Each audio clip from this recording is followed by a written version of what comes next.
வணக்கம் சொந்தங்களே! இன்னைக்கு நம்ம சேனல்ல பார்த்தீங்கன்னா, ஜேசிபி 3DX சேல்ஸ்க்கு வந்திருக்குங்க. 2012 மாடல் ஏபி நம்பருங்க. 2வது ஓனர் வண்டிங்க. ஒரு 14,000 மணி நேரம் வந்து யூஸ் பண்ணியிருக்கிறாங்க. டயர் பார்த்தீங்கன்னா, ஃப்ரண்ட் அண்ட் பேக் 2மே ரீடயருங்க. 80% கண்டிஷன்ல இருக்கு. பின்னு புஷ்லாம் பார்த்தீங்கன்னா, புதுசு போட்டிருக்கிறதா சொல்லியிருக்காங்க. எஃப்சி டேக்ஸ்லாம் பார்த்தீங்கன்னா, கரண்ட்ல இருக்கு. இன்சூரன்ஸ் கிடையாதுங்க.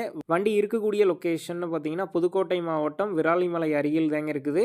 நம்ம சேனல்ல உங்களுடைய வாகனங்கள விற்பனை செய்யணும்னு நினச்சிங்கன்னா நம்ம சேனல் எபோட் பேஜில் என்னுடைய காண்டாக்ட் நம்பர் இருக்குது. நீங்கள் என்னை நேரடியாக தொடர்பு கொண்டு உங்களுடைய வாகனங்களை நம்ம சேனலில் சேல் பண்ணிக்கலாம். வண்டிக்கு விலைன்னு பார்த்தீங்கன்னா 11,30,000 ரூபாய் சொல்லியிருக்காங்க. இந்த விலை பார்த்தீங்கன்னா நேரில் வந்து பேசும்போது கட்டாயம் அனுசரித்து தரப்படும் தாங்க ஓனர் சொல்லியிருக்காரு. டிஸ்கிரிப்ஷனில் ஓனருடைய காண்டாக்ட் நம்பர் தந்திருக்கேன். தேவைப்படும் நண்பர்கள் காண்டாக்ட் பண்ணி நேரில் போய் பார்த்து பேசிக்கிங்க. உங்கள் நண்பர்கள் யாராவது ஜேசிபி 3DX கேட்டிருந்தால் அவங்களுக்கு இந்த வீடியோவை ஷேர் பண்ணுங்கள். யூஸ்ஃபுல்லாக இருக்கும்.